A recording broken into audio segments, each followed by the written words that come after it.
Well, welcome. We're going to get started. No, I do not work for Caltrans.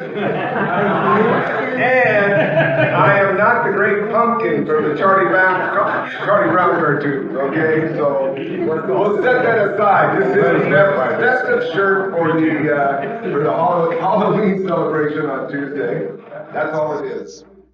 Well, we are on Apologetics Class number 9. And last week, Jerry, I saw Jerry. Where are you? Oh, he's in the back. Thank you for your snacks last week. And this week, we have Karen. She came in here early. She must have come in here early because she's over doing bells, and she'll be coming back after she finishes bells. So we'll have to thank her later, maybe when Gary finishes. Sign up, please, in the back. Sign up for the Mormon Battalion on November 4th. I put it up on EFCC Apologetics. This is a great opportunity to learn about another belief system. Let them tell us what they believe, and for us to ask questions, and then go through the tour. And then I'd like to go to lunch with everybody and to sit down and debrief and say, okay, what did we learn from them? So November 4th, and we're going to carpool. You don't have to carpool. You can go straight there because, Eric, you're probably on the coast. I wish I had that sort of funds that I could, but I don't. I'm retired. Come on, what do you expect? I'm on a fixed income. How do you spell retired? Retired? I didn't say retired. I can spell retarded, but not retired. Okay. So again, we'll meet at EFCC at 9, and they're expecting the program to start at 10. So the more the merrier. I'm getting the word out to other classes here at EFCC, and we're trying to get maybe 10, 12, 14 people to come and let them do a presentation. And they are pumped about us coming. They are so excited. Just like we would be if they came here. We would be incredibly excited. Yes, Dan? So we're not asking them tough questions, that kind of thing? We're just... Well, I think we can ask appropriate questions, and they can be a little bit tough. I mean, we just don't want to, I put in the email, we don't want to preach to them, or be rude and really try to nail them or corner them. But if we can ask good questions, like those high schoolers that came, I trained them to ask a what question, and the student said, when you say grace, what do you mean by that? That's a great question. And so those are appropriate, and we can ask the why question, or how did you come to that conclusion? I think those are appropriate. They should be ready to present that. We would be if they asked us. So I think the what and the how questions are very appropriate. Do we have any announcements? Anything happened during the week? Any apologetic opportunities? Steve, I put a couple of things up there on the podium. Oh yeah, I see some announcements. We have the Sanctity of Human Life, the VES National Apologetics Conference right here. It's, pardon? I sent that out. Okay, and it's Friday and Saturday, and Greg Kokel will be here. Highly recommend going to that. I think that's at Maranatha, right? Is that at Maranatha? Yes, it is at Maranatha. And then there's an evening on Mars Hill, which is the 10th of November. And Mars Hill, they put that on at the North Coast Calvary. There's North Coast Vista. This is the North Coast Calvary Church. They have this Mars Hill, and they bring in speaker. The speaker is going to be Alex McClellan. Alex has come here before, and he is extremely intelligent and has great material and very practical material. And so that will go out too, right, Gary?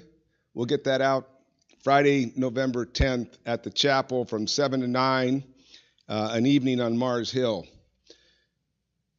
Opportunities here that somebody may have had.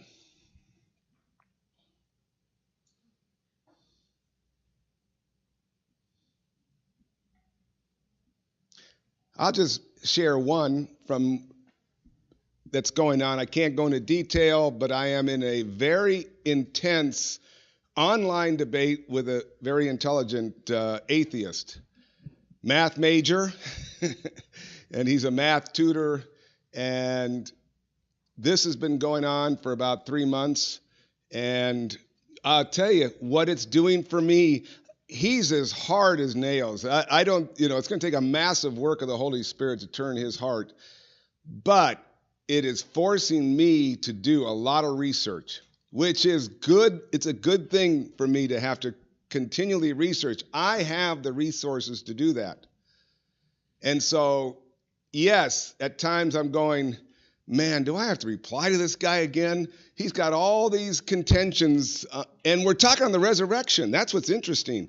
I am defending what we call the minimal facts of the resurrection, and he's trying to say that the resurrection never happened. And right now we're just discussing Paul, and we're going through Paul's encounter, and he's just dismissing it as a hallucination, that Paul had a hallucination, and he never saw Jesus, and he was never martyred. That's just that's just make-believe and this sort of thing. So I'm having to do all this research on all these different topics, and it's sharpening me as an individual who loves Jesus and wants to share it. And it's the same for you. If you get in conversations like this or online, it just will strengthen your faith. Yes? Is that the motivation? I'm just wondering. What keeps me going? Keeps us going when we know we're not going to change anybody's mind. Is it really that rewarding? Well, there's a couple motivations. That is one. It's forcing me to grow, okay? And it's hard work. And it's emotionally taxing because he throws in things that attack the Christian beliefs, and he mocks it. He has a way of mocking it on a continual basis. So I get angry. But then I gotta be a good ambassador and not put my anger in the email back to him. The other thing is I got connected through a friend. It's his mother who found out about me and asked me to get into this. This is a 32-year-old son. And he left the faith 14 years ago. And she's been praying for him. And she's so thankful that I am dialoguing with him. So I am, at times when I feel like giving up, I think about her, and I think about me with my own kids, and I think about her, and right now I'm her hope. She's praying for the Holy Spirit to work in his heart, but she sees me as somebody who is taking the time to dialogue with her son, and she's so thankful for that. And so I can't, I feel like I can't let her down. I want to hold her up. So it's kind of a dual thing. And it is possible for the Holy Spirit to knock him on the side of the head. He did it to me. He knocked me on the side of the head. He can do it to him. Yes. What I understand is your friend says the resurrection never took place, but is he at a point where he understands that Jesus did exist? Oh, that's a great question. He doesn't want to go there. He says there are good arguments for that Jesus didn't exist, but I don't know him well enough, so I'm not going to go there.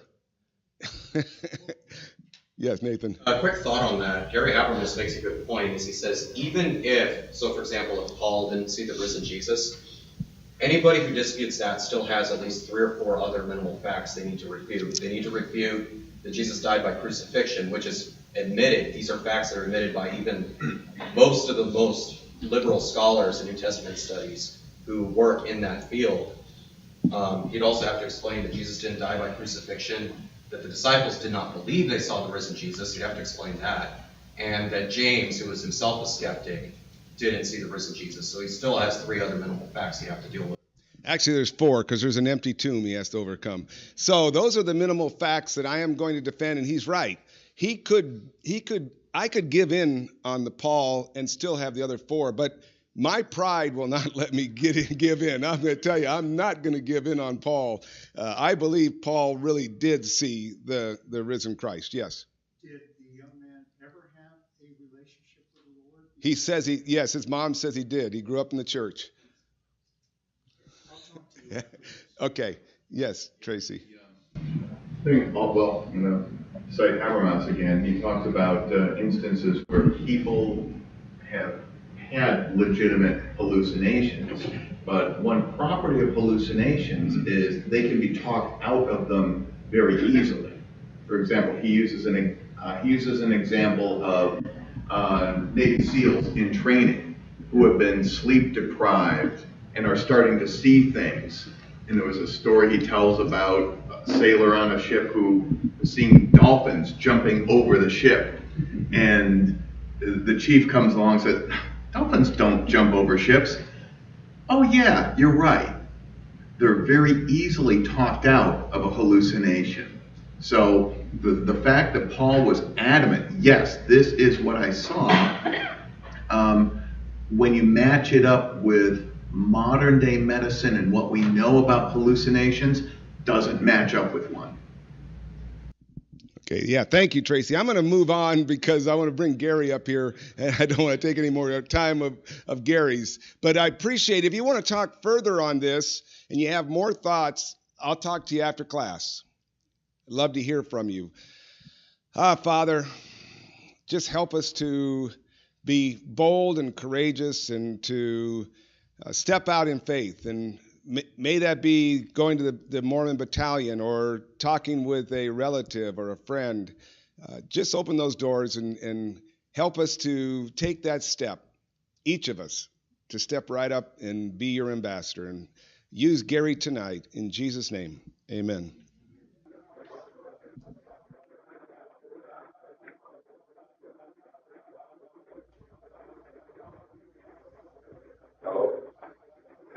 I forgot the books up here. We have The Case for Life. Am I on? Okay. This is incredible. Nathan brought a whole bunch of them, like a dozen of them, for free. These are Scott Klusendorf's books, so pick one up. There's other books there, but awesome book by Scott Klusendorf.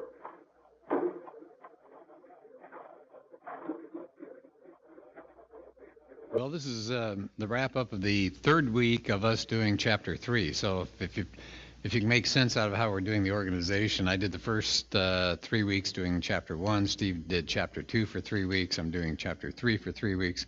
Next week will be Steve finishing off the last 3 weeks of our semester here. And don't forget, we're coming back then in the spring with something totally new. So if this is your first time through with the apologetics, don't feel like, well, I took the apologetics class. It's always something different. Sometimes we watch DVDs, sometimes we do newspaper articles. We'll figure out something. So we hope you can come back. So let's do a summary just real quickly. These are the last 2 weeks. We talked about reading more than a Bible verse, putting it in some kind of bigger context, because the verses got set up a whole lot later than the Bible was written. It was not Paul saying, gee, I need verse 4 now, gee, I need verse 5. And being able to summarize a passage, being able to pass it through your own system and write it down. I was just going over that today with my English 50 class out at Palomar. I said, okay, you read this material, but I don't know that you read it until you can say it in your own words. It's very easy to quote, isn't it? You just lift stuff out and drop it in, and you say, there's my paper. And I said, no, don't do that, because you're not thinking it through. You're not able. If you can't say it, you don't really know it. So that's my challenge to them, and that's our challenge as Christians. Getting a hold of a good study Bible. I hope some of you have gone online just to see what that Net Bible is like, the NET, Net Bible. We talked about using a cumulative approach. We're just going to pile up the evidence. And so whether it's the resurrection of Jesus, like Steve was talking about, or something else, we probably don't have one complete knockout part of that set of beliefs. But if we present this and this and this and this and this, like the 4 or 5 minimal facts of the resurrection, you can even add more things to it. You can say, guess where the story of Jesus started? It started in Jerusalem. It's easy to go halfway around the world and start a story and say that you knew this guy and he came back from the dead, but you started in the same city that he lived. They're going to laugh you out of there if they say, we knew Jesus, he didn't do any of that stuff. Who are you? Get lost. But it started right there. I mean, to me, that's just a knockout. And then the extraordinary claims. Steve was talking about this before class. Didn't you say that's what you're talking to this atheist about? He's claiming you need special evidence, and you flipped it right back on him? He said that I I need overwhelming evidence to make my case. And so I haven't replied to him. I delay days to reply to him on purpose. I hold on to him because it's so draining that I need a little break from him. So I hold on to my thing. But he wants overwhelming evidence from my side, and I conclude my next letter with, if you want overwhelming evidence on my side, then it's the same for you. It's only fair, isn't it? In fact, I would say, as the title of a book indicates, it takes a lot more faith to be an atheist, because they've got to get life from non-life, they've got to get design from lack of design, they've got morality out of gases and just stuff here. None of that stuff makes any sense. So that's a tough haul. And we're going to get to that, by the way, later today. Why in the world are people atheists? Why in the world are there so many skeptics out there when God says he's put eternity in our hearts? And so we'll come across that a little bit later today. Last week, these are the things we added to it, the importance of close reading of the Bible. And then remember when we did that thing about interlocking Gospels?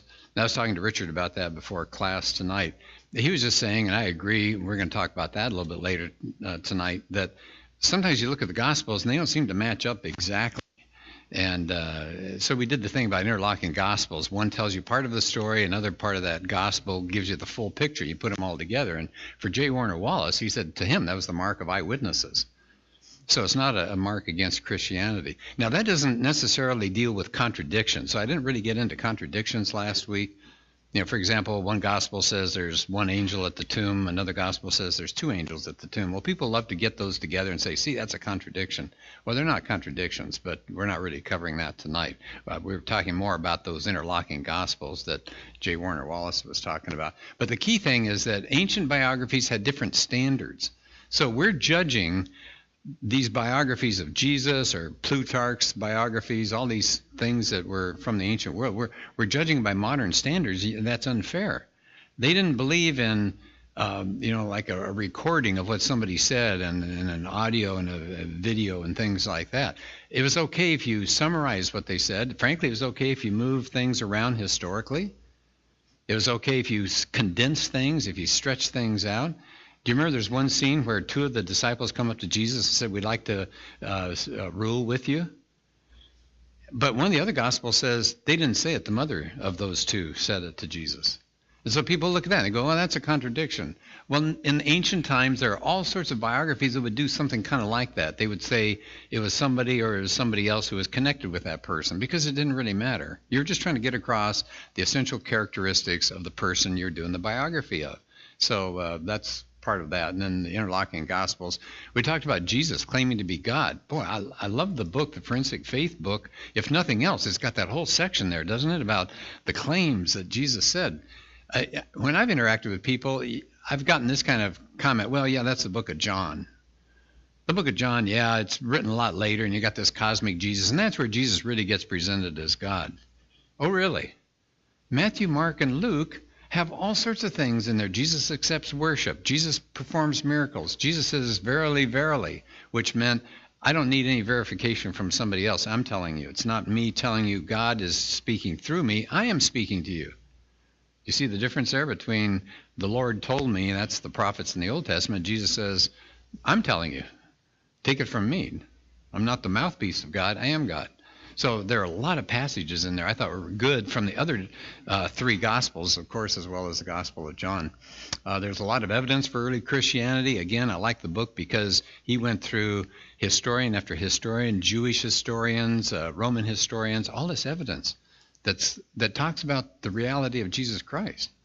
He's not a fictional person. Like Nathan was saying, very few, there really aren't any well-known historians that are going to say Jesus didn't live. And then, do you remember what we said as far as 4 ways to argue for the existence of God?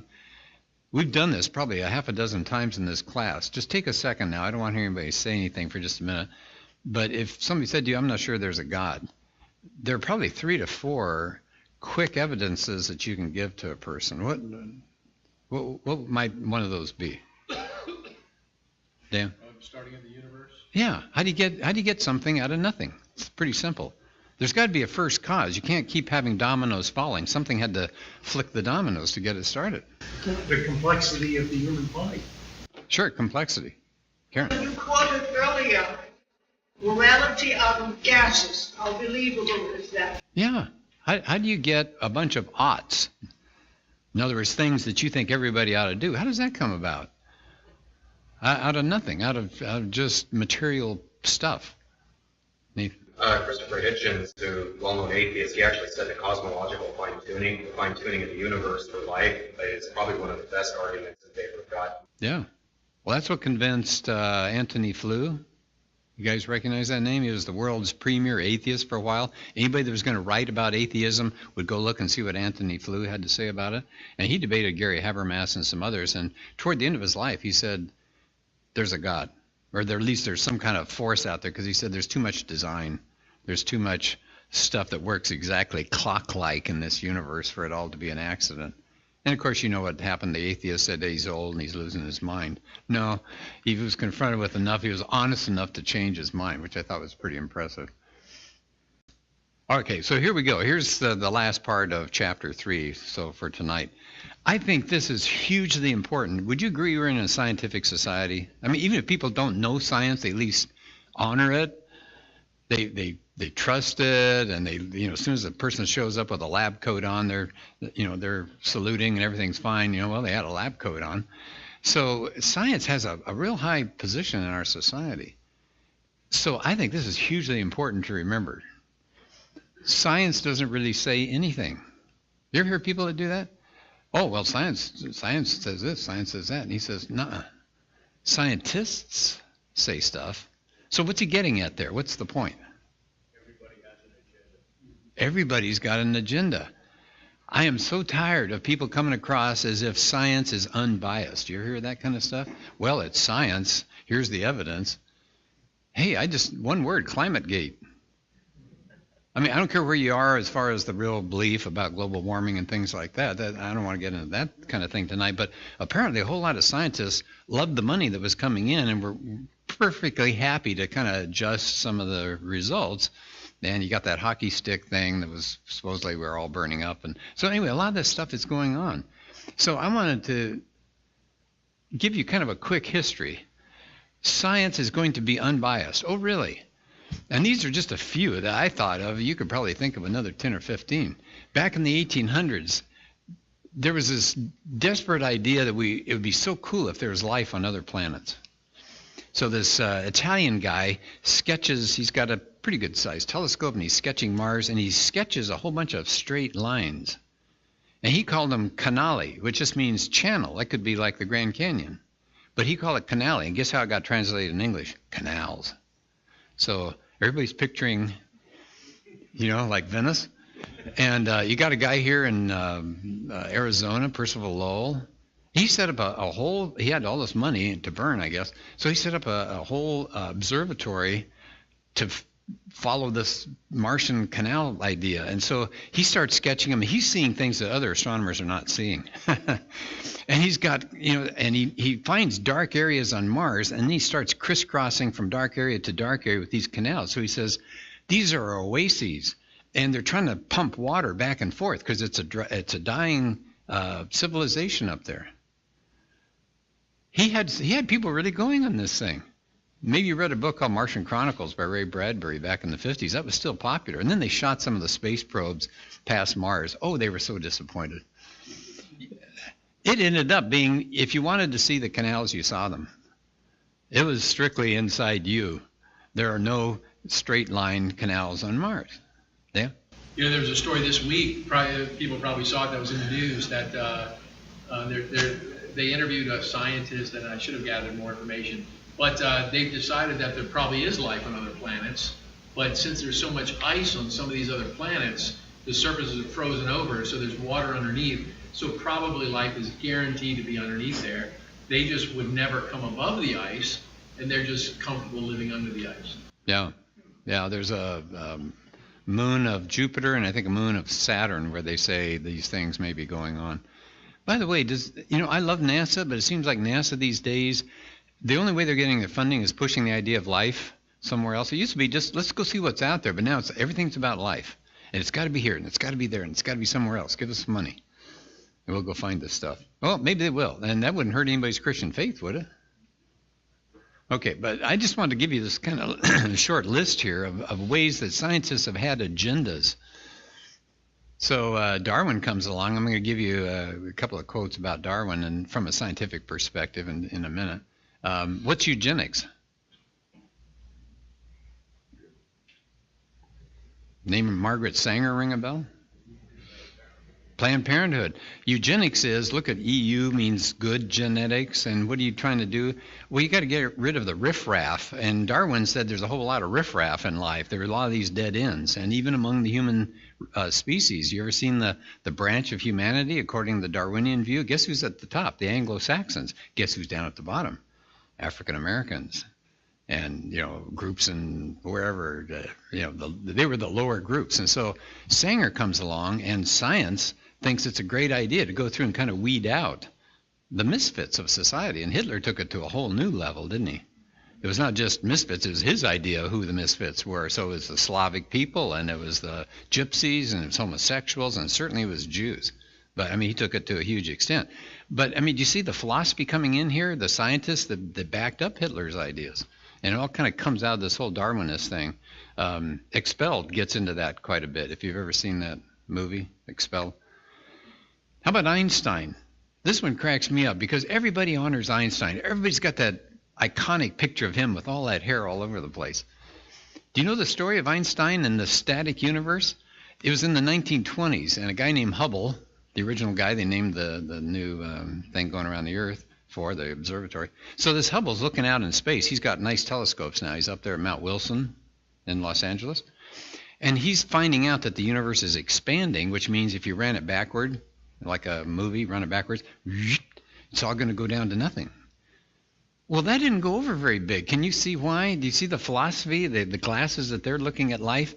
If the universe is here forever, anything can happen. So evolution can happen.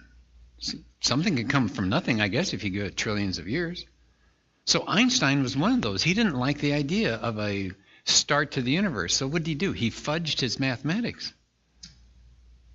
He changed his math so it looked like the universe had always been here, a static, meaning non-changing universe. Isn't that funny?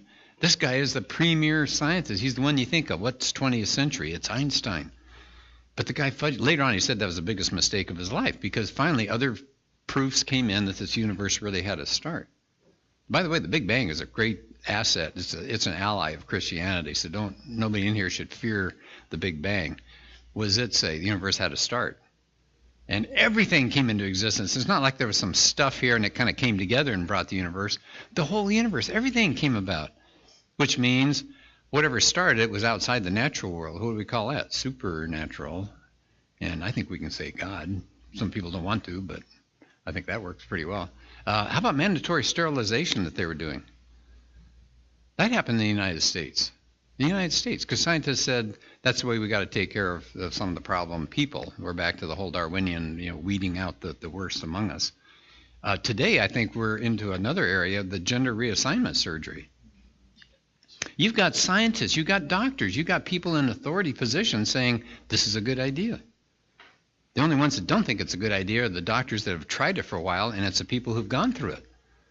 There's some awful stories that are out there. Just type in sometime gender reassignment surgery and hear these horrific stories. People are saying, why in the world did I do that? What? Their suicide rate afterwards is terrible. It's not like, oh, I finally fixed myself. No. So, yeah, Nathan. I would say also you could have on the list all the financial compensation for failed drug treatments we keep hearing about on commercials. Yeah, that's true. So this is just a sample, but I just wanted you to think about, because somebody in a lab coat with a PhD and a blah, blah, blah after his or her name, treat it with, that's fine, but think about what's being said, and are there other positions being taken? Probably. Science disagrees in a whole lot of areas. Just to give you an idea of the philosophy, some of these people actually say things like this. Richard Lewontin, he was an American geneticist. His is a long paragraph. I'll send it to you if you really want the whole thing. But he says, we come to a conclusion not because the evidence is there, but because we cannot allow a divine foot in the door. Do you hear that? So what is he starting with first? He's starting with those glasses on that say, okay, so we're going to start, no matter where the evidence leads, there's no God involved. We'll start there. Well, that's not good science. I thought that science is you just looked at the universe, you observed things, and you made a guess, and then you did an experiment to see if that works out, and then, well, whatever it is, it is. But he says, no, we're not going to come to any of those conclusions because we don't want a divine foot and we don't want to open that door to the possibility of God. So that's where he starts, not where he ends. He doesn't say, I've looked at all the evidence. I don't think there's a God. He starts first. There's no God, so I'll check the evidence that way. Well, no wonder they honestly, if you hooked them up to a lie detector, the people that don't believe in a God, and they say, we think evolution works, they're right. If there's no God, that's your fallback position, isn't it? If life doesn't come from God, life has to come from non-life. So there you go. So they're being consistent, I guess. Richard Dawkins, I love this comment. Darwin made it possible to be an intellectually fulfilled atheist. So when Darwin comes along, a lot of scientists just flocked to him, not because they were convinced by the evidence. Can you see? They were saying, finally, something that I can hook my philosophy to. Provine, this guy was a chemist, passed away a while back at Cornell. He said, there is no God and there's no foundation for ethics, and he thought that was okay because he thought that was freeing, right? If you don't have to obey a God, you can do whatever you want to do. Well, we've seen what happened in the 20th century with that attitude. You pull God out, and Dostoevsky said, if there's no God, anything's permissible. It's just whoever's got the biggest gun, who's got the biggest army, who's got the most dungeons that they can take the dissenters and put them in. And then Aldous Huxley, the guy that wrote Brave New World, again, this is from a longer quotation, but he said, for myself, the philosophy of meaninglessness. Now, he's not a scientist, so I'm adding him to the mix here, but he says the philosophy of meaninglessness was essentially an instrument of liberation. There we go again. Sexual and political. I don't want people telling me what to do. I want to take charge. I want to have as many women as I want, or whatever, but I don't want to be under somebody's authority. I'll do whatever I care to do. Well, at least they're honest enough to admit that. And then one of my favorites, I hope you can see this okay, Thomas Nagel. This guy is an honest non-believer, and he gets himself in trouble all the time because he puts out stuff that's actually critical of other atheists. But here's what he had to say. I want atheism to be true. Isn't that funny? Instead of saying, I've looked at the evidence and I found it to be true, he said, I want it to be true, and I'm made uneasy by the fact that some of the most intelligent, well-informed people I know are religious believers. So it makes them a little edgy. It isn't just that I don't believe in God, and naturally I hope that I'm right in my belief. It's that I hope there is no God. I don't want there to be a God. I don't want the universe to be like that. Isn't that amazing? And he's not alone. You saw some of the other people. They have their own agenda, and so it starts with a philosophy first. Now, I hope you don't feel like I'm painting all scientists like this, but I'm just saying there are plenty of them that have an agenda, and I don't care how many degrees they have after their name. That doesn't guarantee unbiased science.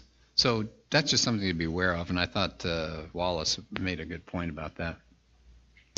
Okay, here's something else I wanted to get back to that I mentioned a few minutes ago. He said there are several reasons why people might reject a truth claim. So we talk about, like Steve's dealing with this atheist, and I'm sure some of you have people in your families that are non-believers.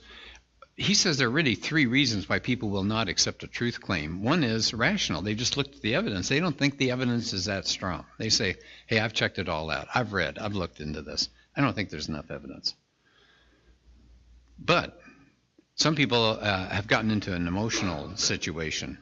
Michael Shermer is a real well-known atheist, lives in, I think he's Los Angeles area someplace. He's debated Kokel and other people.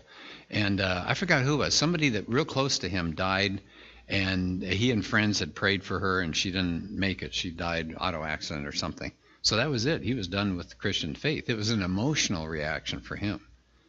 Probably the most well-known skeptic today that's selling a lot is Bart Ehrman. He's a professor. And the same thing, his is an emotional issue. He does not like the idea of pain and suffering in this world, and thinks that if God was real, there wouldn't be that. There wouldn't be pain and suffering. You wouldn't have little kids dying. You wouldn't have wars and things like that. So he'll say it's evidence, but it's really an emotional issue for him. What do you think the third one is? What's he talking about there? So it could be an emotional thing. You've encountered something unpleasant when you've dealt with a Christian, or you've had death and suffering in your family. That's an emotional reaction. Or you look at the evidence and say, I don't think the evidence is there. That's logical. What's volitional? What's that? They're choosing. They're willing. What does Paul say in Romans 1? They know the truth, but what do? They suppress it. They're pushing down as hard as they can. Now, I'm just curious. I don't want a real long story because I got to keep moving along here. But do you know people that fit into some of these categories? Yeah. Any? Yeah, Dan. My wife and I met a family friend of ours up in Santa Barbara once. We were up there for vacation. We stopped by their house, and their 23-year-old daughter just committed suicide. Before. And 2 years before that, their son had committed suicide, and he was about the same age. And they had one son left, and they were just done. They were done with Christianity. You know, my wife and I were using Christian words like, "So sorry, it was such a blessing to have them. We're going to pray for you." But we were kind of, first time we had been in, we were young, so we were kind of new to that situation. We didn't really know what to say. Yeah. So we were throwing the wrong words out because it turned them off, and they told us, you know, we're done. Mm-hmm. Yeah. So there's an emotional reaction. Understandable. Have you seen this book out called? It's a rabbi. Why do bad things happen to good people? You heard about that one? He lost a son. Same thing. Not suicide, but I mean it was a 15 or 20-year-old son. He lost this son, and he started rethinking things. This guy's a rabbi, and you know what his final conclusion was? He still thought there was a God, but he didn't think the God was powerful enough to take care of things. He feels bad when things happen to people he'd really like to help them, but he can't. He doesn't have the power to do it. So that was his response. He didn't give up on God, but he sure whittled God down to a pretty small God. Okay, so there are people like this out there, aren't there? I mean, I hope there are some that have been honest enough, they've looked at the evidence. I find that hard to believe when it comes to Christianity. I mean, Christianity of all religions has the most evidence, doesn't it? Like Steve's talking about, whether it's resurrection or whatever, just manuscript evidence and scientific evidence and philosophical evidence and historical evidence.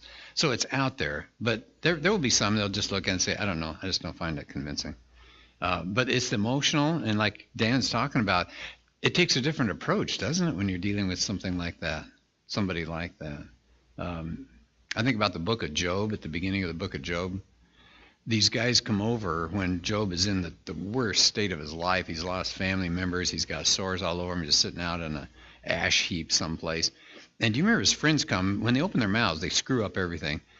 But for about, is it the first week? There's an extended period of time where they just come and they just sit with him. And I thought, if they just shut up and sat there for a week and gone back, but then they start saying, so Job, we got to figure it out. And then, that's the rest of the book of Job, when they've got their ideas, and then Job saying, no, I don't think so. And then he starts complaining to God. But it was so nice because he was going through so much misery, and they were just there for him. And I think sometimes we should probably just shut up and just be there for people and hug them and say, we'll be here, what can we do for you, and things like that. The volitional one is interesting. There's a man named Frank Turek. We've talked about him before. He writes a lot of books.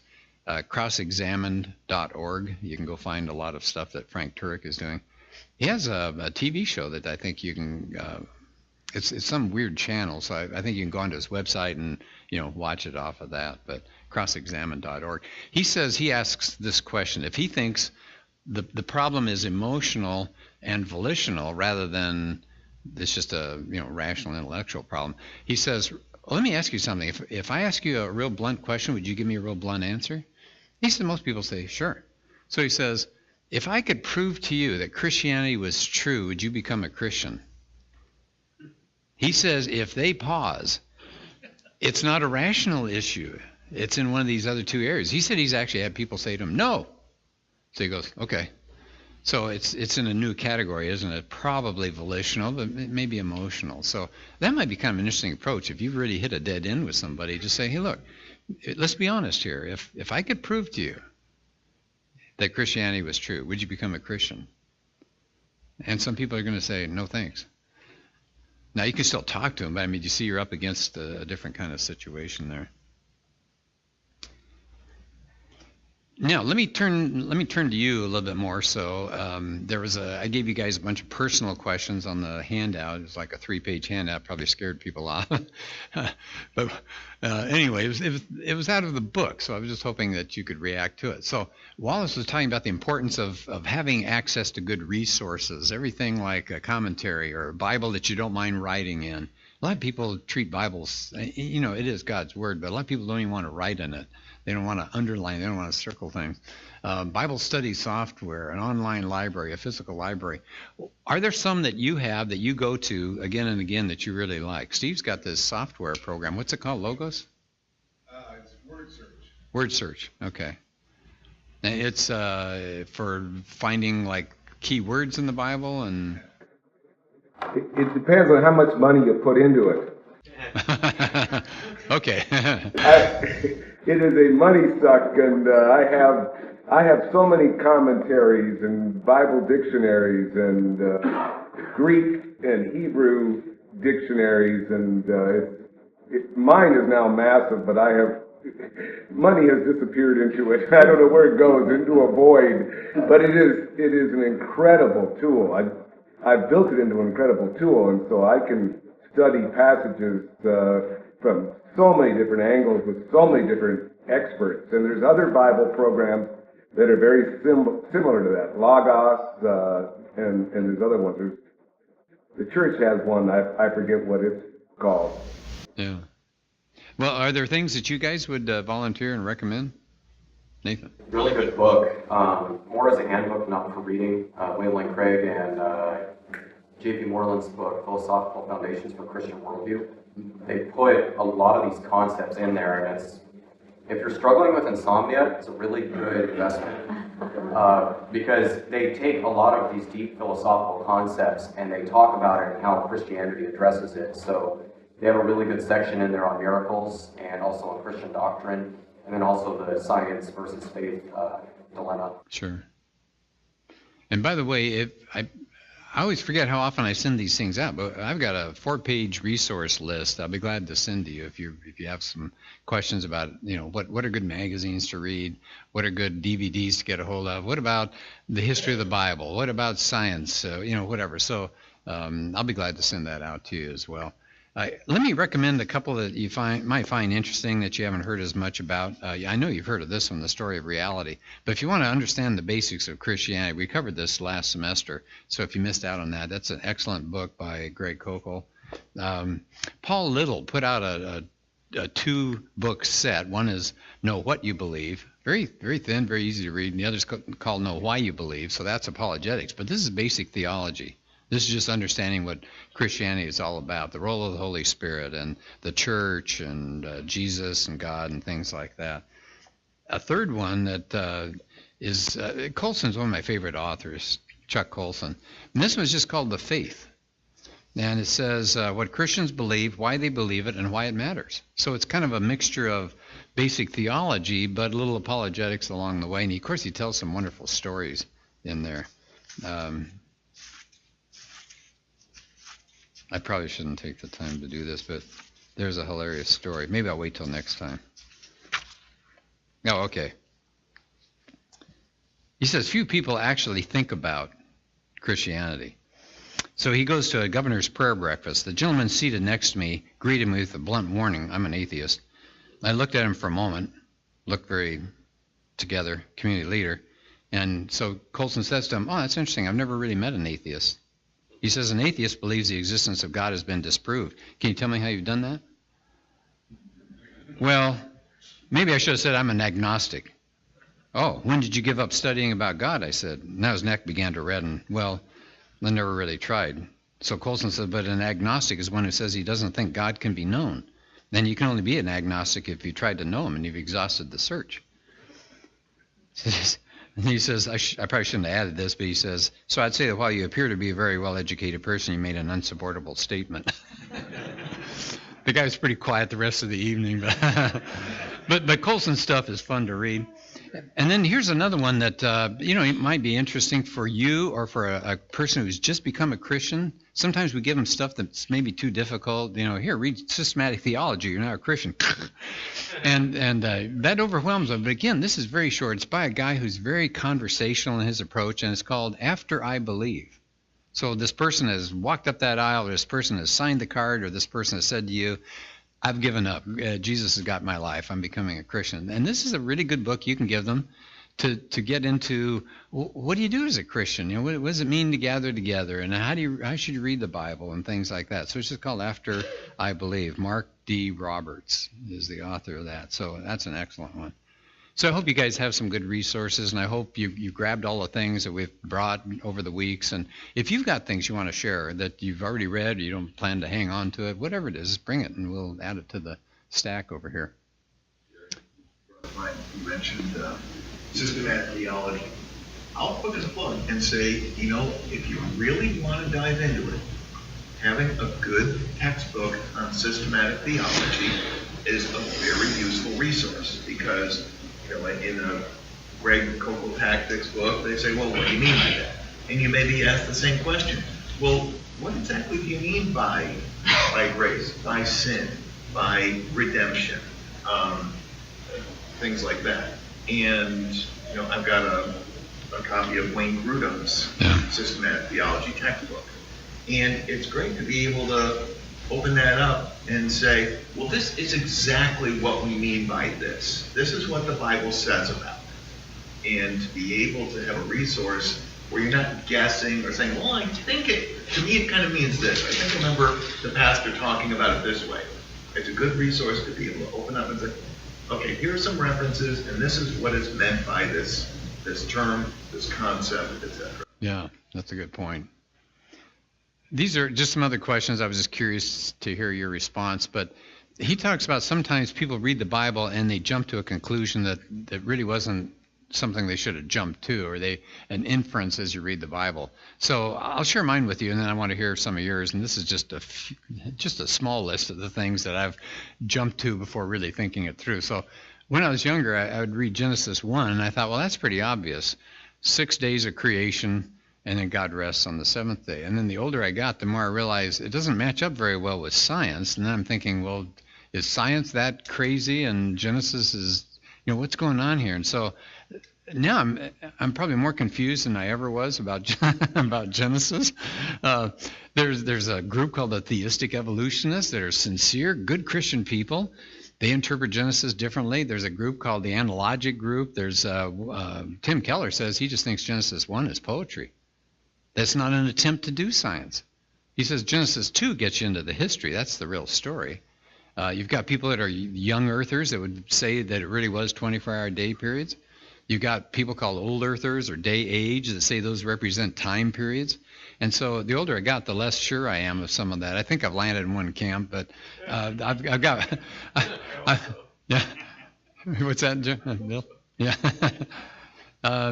How about polygamy in the Old Testament? They would have all these stories of polygamy, all these women with these guys, and I thought, well, why is it in there? I mean, it doesn't seem like that's a good situation. Oh, well. But when you realize every time they mention the polygamy, what happens? It ruins relationships. It's really an anti-polygamy statement to have it in the Old Testament. It's not a good thing. It's never a good thing. It just messes up everything. But that's kind of subtle, and I wasn't picking up on that years ago. How about the flogging of Jesus? I grew up in the old movies, King of Kings, and you see Jesus on the cross, and he's got these kind of light red welts on him, and maybe one bruise or a little trickle. And then you see something like the Passion of the Christ, and whether you see that or not, that's pretty hard to watch. But the Romans described what happened, and people's guts would be torn out because you'd pulled all the skin and all the muscle away. And you would die. Many people died just from the flogging, but I think we've gotten a bad picture of that. And even the Bible doesn't go into detail. The Bible's kind of understated, isn't it? So many places you'd like to see more information. But it just says they flogged Jesus and, did this. But it's like, wow, that could have did kill a whole lot of people. It's a lot more brutal than you think of, at least for me. And the other thing is the similarity of the four Gospels. When I was younger, I thought, why do we have four Gospels? They're just telling the same story over and over again. And the older you get, you find out each one has a different perspective of Jesus, kind of like a painting of a character. You'd have 4 different painters, and they're going to come up with slightly different emphasis and things that will strike them compared to another person. So I'm just curious, do you have anything like that you can think of where you realize now, as you've been a little bit older and you've gone through maybe with a pastor or you've had a small group study or something is different about the way you see a portion of the Bible or a character in the Bible or a story in the Bible?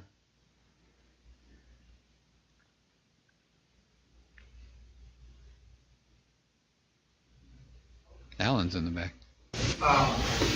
One of the things that I dealt with coming from the West is they did not want to believe people were going to go to hell.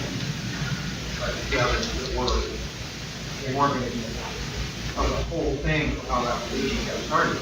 But a lot of people don't want to believe that. So they come to that scripture that says anyone that gives their soul to me, I will keep them forever on occasion. Well, give to me, that was probably a transfer of ownership. God gave everything to the planet to Jesus, so Jesus owned all the souls, and therefore everybody's saved. But when you go back and you read the Greek, as I was going through this with Scott, the word give, at that time when it was being used, it had a connotation of devoted, was dedicated to. So you might have a card that you use only for the church, it's dedicated to the church. It's proper to say you've given it to the church. If that was the type of given Jesus was talking about, if you dedicate your soul to me, I will make sure that it's taken care of. Oh, that's interesting. Okay, so I'm just hoping as you go through the Bible, you're open-minded enough to realize, well, maybe I was thinking of a certain way, but now I can see it's a broader application or something like that. I'm going to skip a couple of these just for a matter of time. How would you respond to the next to last question there? Science and Christianity are incompatible. Well, I mean, we're hearing that a lot these days. Oh, you're a Christian, that means you're not a thinker. You're so out of it. Science has moved way beyond Christianity. What's a good response? Oh, thank you, Greg Kokel. Sure, why do you say that? What do you mean by that? Nathan? I was just going to say that. That's good. Oscar? Science, how would I say that? Science proves Christianity. So, Christianity is based on.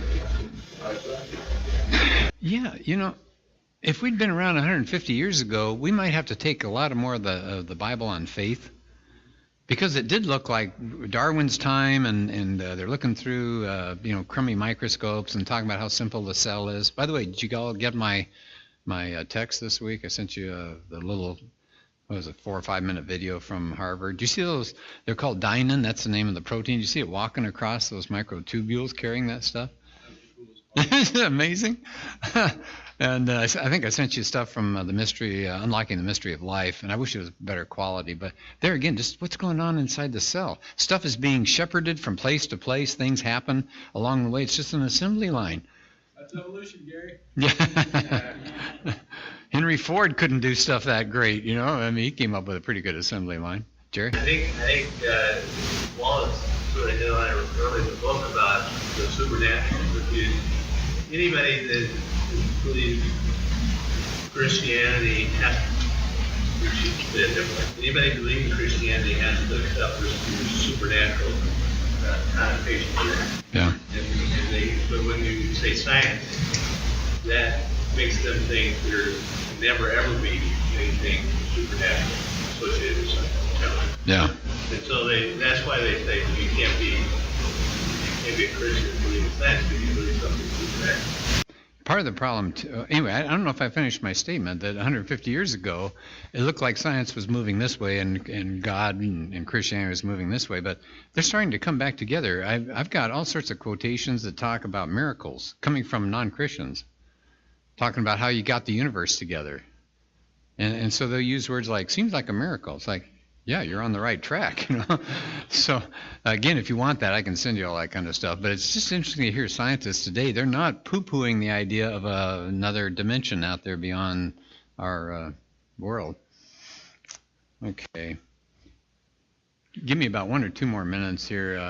I think because we're a little short on time, I just wanted to give kind of a forecast, because I don't know specifically what Steve's going to cover, but Chapter 4 covers these things, and I'm sure Steve will find things in here he wants, and he may add some to it. But this is what the 4th chapter, this is the last chapter. So I like what Wallace is doing. The 4th is a real challenge to all of us. It's saying, let's get out and make things happen. So he says there are ways that we can identify some people that we really should be talking to. Not everybody we're going to talk to is going to react as a seeker would react. He's going to talk about examining the nature of evidence, and if there's anybody that knows evidence, it's Wallace. He's going to talk about understanding that whoever makes the claim, ... and I'll just let you think about that for a while. There's another half to that statement. And then how to evaluate eyewitnesses, and then having a good presentation. We often kind of wing it. We go into these things, and all of a sudden somebody asks a question about, so why are you a Christian? And we go, we ought to have a pitch ready. And I know it sounds too much like ad. I don't mean to talk about ads that way, but we should have a presentation ready to go. What's Christ done for us? Why do we think the Bible's true? Why do we think there's a God? And that's what we're hoping happens, you know, as you come to these classes, that stuff just soaks in over time. So that's what Steve's going to be coming up with next, and I want Nathan to come on up here. Nathan, you know enough about Nathan already because he's presented to our class before, but a little background here. He's in the Army National Guard. He's moving along, and he's now a staff apologist with the Life Training Institute, finishing up out at Cal State San Marcos, Heathen Central, and in criminology and justice studies, president for Students for Life. So, honest to goodness, somebody like this is a rare treasure because it's so hard just to get through college anyway, and yet he's taking a whole lot of his time and devoting it to places that are not going to get him, $1 million, and it's not going to help him get out of Cal State. In fact, it's causing some problems for him. But he's determined, and he's doing things in his life far beyond just being a student and getting through college. So I am really impressed. Written articles, appeared on radio shows. So Nathan's got some things that he wants to talk to us about. Hello, can everybody hear me? Perfect. All right, so thank you for the introduction, Gary. I'll just talk for a few minutes here. Like you said, I'm the president for the Students for Life chapter at Cal State San Marcos. Part of what we do, we like to, well, let me back up a little bit. Students for Life of America, they do a really good job of taking the pro-life case and making it on the college campus. So they'll do, they kind of give chapters and college clubs a bit of leeway to do this how they see fit. So for us, we had our guest speaker last night that you may have seen in the email, Dr. Chris Kaiser. He's a friend of mine. He also is probably the top pro-life thinker in the world right now. He came out and spoke at Cal State San Marcos last night, gave a really good presentation. So that's just kind of what I do there at Cal State, and that's actually how I got involved in pro-life work. I started the Students for Life chapter at Palomar College, and about 2 years ago, I started that. Got to Palomar, started it. Actually, it was kind of nice because I had a little bit of experience with on-campus groups through Gary's Ratio Christi ministry when I was there when I first started at Palomar. And Ratio Christi is a Christian apologetics club that college students get involved in. So I took that knowledge, started Students for Life at Palomar College. Luckily, it's up and running again now. There's a really bright and brilliant student named Alex. She's currently running the group. And then we are actually in the process of getting a group started in Miracosta. So very excited for where things are going with that. So, and then like he also mentioned, I'm a staff apologist with the Life Training Institute. I started working with them late last year. Happy to work with them. They have a really great team. Scott Klusendorf, author of the book, The Case for Life, and I have a stack of his books on the counter over there. They're free. We just ask if you want to make a donation to Life Training Institute. Feel free to do so. It's no obligation. The books themselves are donated. I highly recommend it if you want to get in-depth pro-life apologetics. So I'll talk a little bit about the concepts in the book, and I'll also just give you an idea of how you can go about making that case for life in your day-to-day lives. And just to explain what the goal of a pro-life apologist is, as you know, we're in apologetics class. We're all apologists now. And to paraphrase J. Warner Wallace, he says, what we need is not another $1 million apologist. We need a $1 apologist. We need a million $1 apologists. So in regards to pro-life work, we need the same thing. And a wonderful pro-life organization that I've had the opportunity to do some outreach with, their name is Justice for All. And they have a great 3-step model that I think can be applied both to the concept of the class and the material that Wallace is talking about in his book, and then also specifically for the pro-life work. So they have a 3-step model. They call it the seat work, the feet work, and the repeat work. So just before we get into this, I suppose I should mention this, and I don't think it's ever been said in this class, but we need to define what an apologist is. So an apologist is obviously someone who gives a defense of his or her beliefs, and they use arguments and tools to accomplish this. And they're not somebody who runs around and says they're sorry all the time. That's what husbands do. My boss came up with that one, not me. So with that in mind, the 3 steps, the seat work. What we're doing right now would be called the seat work, sitting in seminars and training right now, learning about the apologetics and kind of honing your skills, so learning these different arguments. So the first thing that pro-lifers need to be able to do is present their case clearly and effectively. And so you may be asking yourself, what is the pro-life case? I'll give it to you in a sentence. From the earliest stages of our development, everybody in this room was a distinct, living, and whole human being.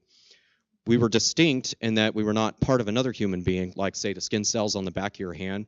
You already had everything about you today was already determined at the moment you were conceived. So, for example, your blood type was already determined when you were conceived. Your hair color, your eye color, your susceptibility to certain diseases, even your biological sex was already determined, whether you're going to be born a boy or a girl. That was already determined right at the moment of conception.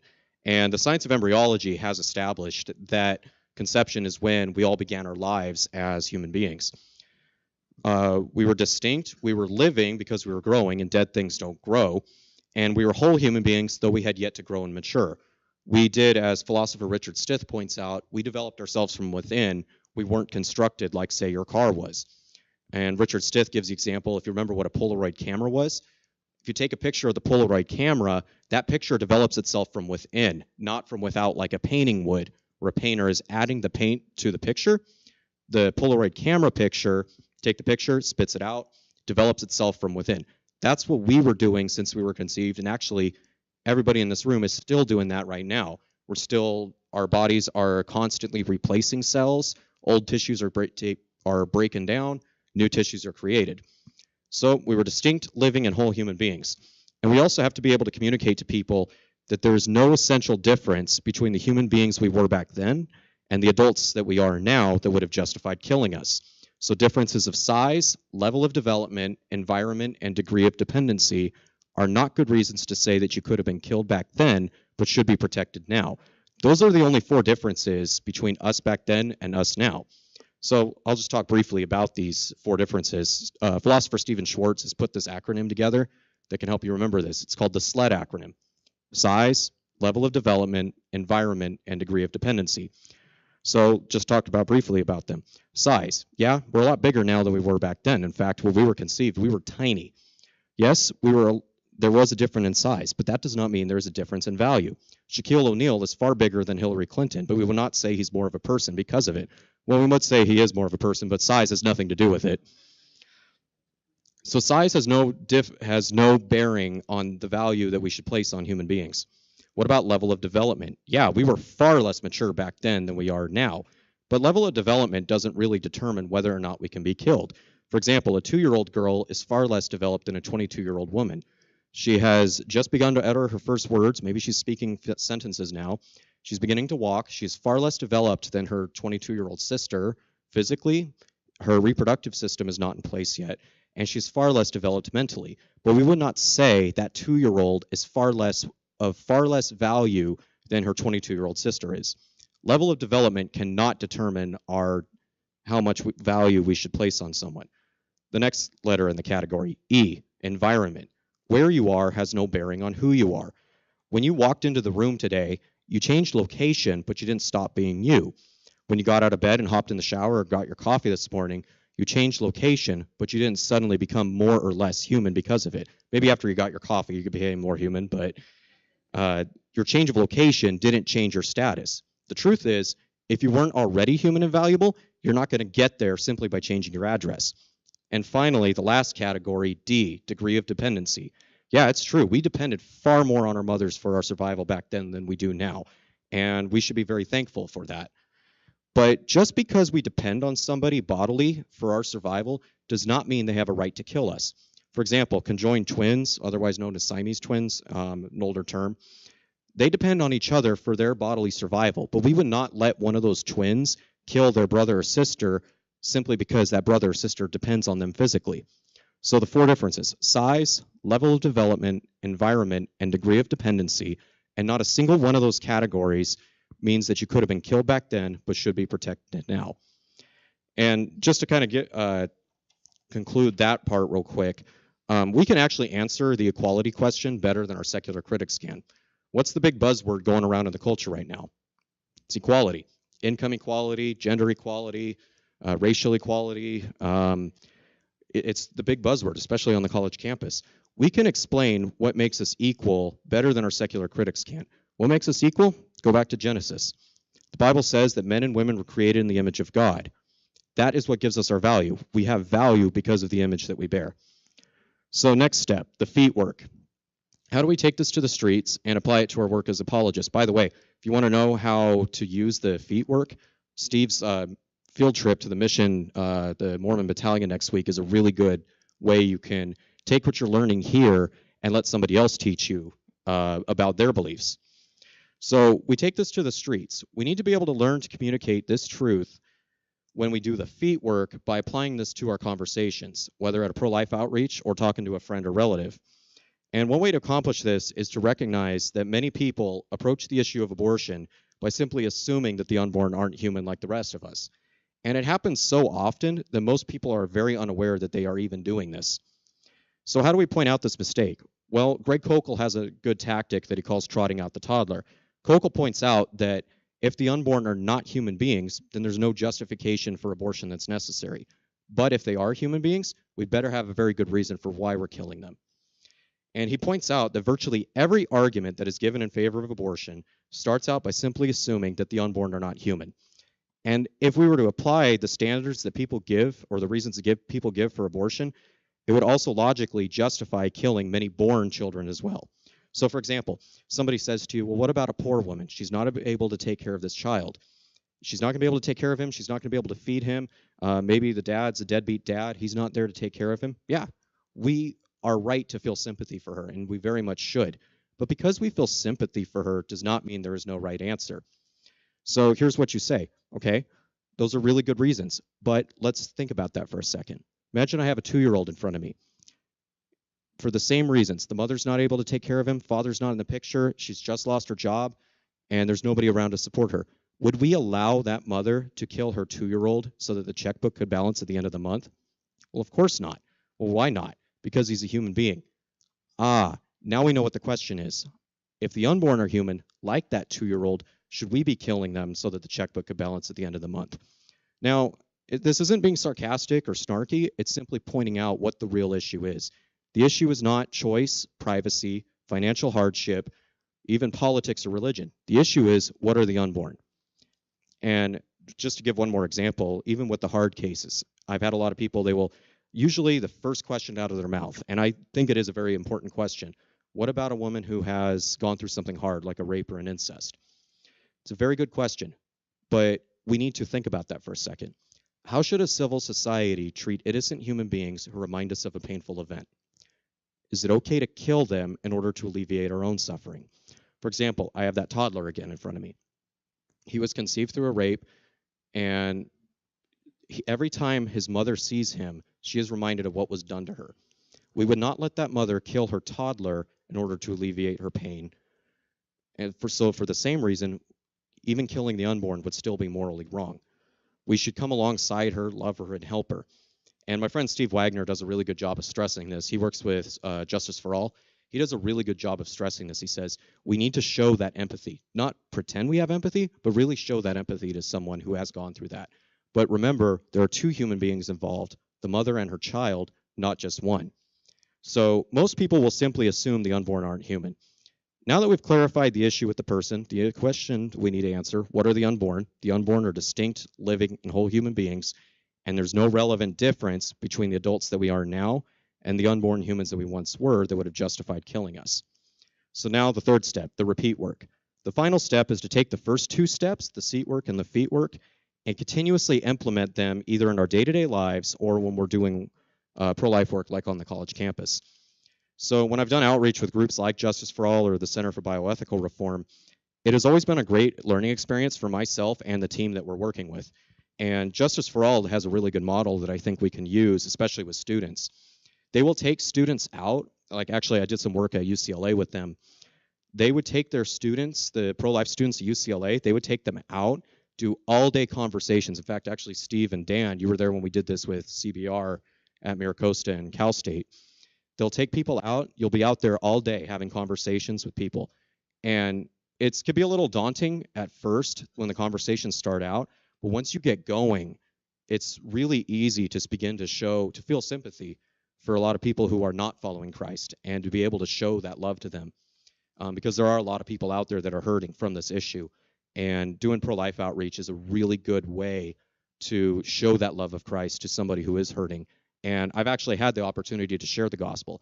I didn't even start the conversation with the intent of getting to the gospel. So one example, I was at Cal State and the president of the feminist club on campus actually had organized a counter-protest to the work we were doing. We were set up on one side of the plaza. The campus women's studies group was set up on the other side. They were out there screaming and chanting. And it was interesting. The entire day this is going on, actually, this is the second day this was going on. The president of that group that was over there finally got fed up with all the slogans and the cursing that her protest had basically delved into. She came across the street and wanted to ask me, she goes, "Why are you out here doing this?" And I go, reason why is if your life was on the line right now, I should be stepping in and advocating for you and your right to live. So I think we should do that for the unborn as well. We wound up having a 3-hour conversation. Didn't even plan to get to the gospel. We began talking about what the resurrection of Jesus really meant. She left that day. It was interesting. She left that day with something to think about, and we're still good friends to this day. So these conversations, while it may not even get to that point, or my boss, he actually, just real quick, he actually has a story. He debates Dr. Nadine Strawson, the former president of the ACLU, and she's an interesting character. She's debated him maybe 10 or 11 times on the topic of abortion. There was one night he got to sit down and talk with her about the minimal facts for the resurrection. She asked him, she goes, you really believe this Christianity thing, don't you? He said, yeah, I do. And they began talking about that. Where it's going to go, who knows? Only the Holy Spirit can make that decision or help her make that decision in the long run. So just lastly, I'll just end with this, is make sure you keep reading, keep studying. So pick up, especially if you want to know more about pro-life apologetics, pick up a book-length treatment on the issue. So like I have those stack of Case for Lives on the back counter. I'd recommend picking up one of those. I would say just one per family so everybody gets one. Pick one of those up, read it, and take detailed notes on it. And continue your studying and be able to implement that. It's a really good and concise case, and actually I would say it's the best book out there on the issue. And I'm not saying that just because Scott told me to, because I work for him. He's an LA Dodgers fan, and it was really funny the other day. I told him, I go, I'm a diehard Padres fan. Yeah, I know that could be tough, but it has taught me the true meaning of faith, the assurance of things not seen. And I told him that, and I go, how am I supposed to process working for a guy who roots for the LA Dodgers? He said, here's how you process it. You root for them or you're fired. Okay. Answers that question. But no, he's a great guy. So I recommend picking up his book if you get the chance. Also, Greg Kokel speaking tonight at Maranatha tomorrow night at Maranatha Chapel. Kokel is actually, Scott Klusendorf used to work for him at Stand to Reason. I highly recommend going to that if you're able to. Kokel will teach even more than I was able to give you tonight. He's going to go in depth with it. And then also, just a couple other organizations, Life Training Institute, I'm going to give them a plug. We have a weekly podcast. If you want in-depth pro-life apologetics training, we're doing at least 1 to 2 episodes a week. Last night, we got to interview Dr. Chris Kaiser before the event at Cal State. We've had a ton of great people on, including we actually had a pro-life atheist on a couple months ago from the group Secular Pro-Life. So there are a lot of atheists that are actually pro-life, and there's a growing number of them. I have a couple of them that are close friends. So just find ways to get involved. Get connected with your local pregnancy resource center. There's 2 here in Escondido, Alternatives Women's Center, which our church has a great partnership with, and another group that's actually across from the Planned Parenthood on Mission, Culture of Life Family Services, and they're a fully staffed medical clinic. And they do a lot of really great work. They actually have the abortion pill reversal program. It's a antidote to the RU-486 abortion pill. They have a really great program going with that. And also, get involved. I'm going to be bringing CBR back out to campus probably next semester. I could let Gary know when we're planning on doing that. That would be a really good way to take what you're learning in here and do the feet work, take it to the streets. So I'll let you guys know when I plan on doing that. And so it isn't necessarily popular, but it is important to be able to step out of our comfort zones and get engaged, because literally lives are depending on it right now. Thank you.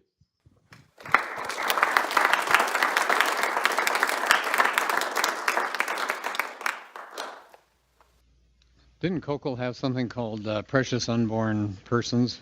That's his book. That's his book, yeah. You can always find lots of stuff on Kokol's website, str.org. Well, I appreciate Nathan. Just to be a young person, to have so many things he could be spending his life doing, and he's focusing on something that's close to God's heart. So thank you, Nathan. Let's close.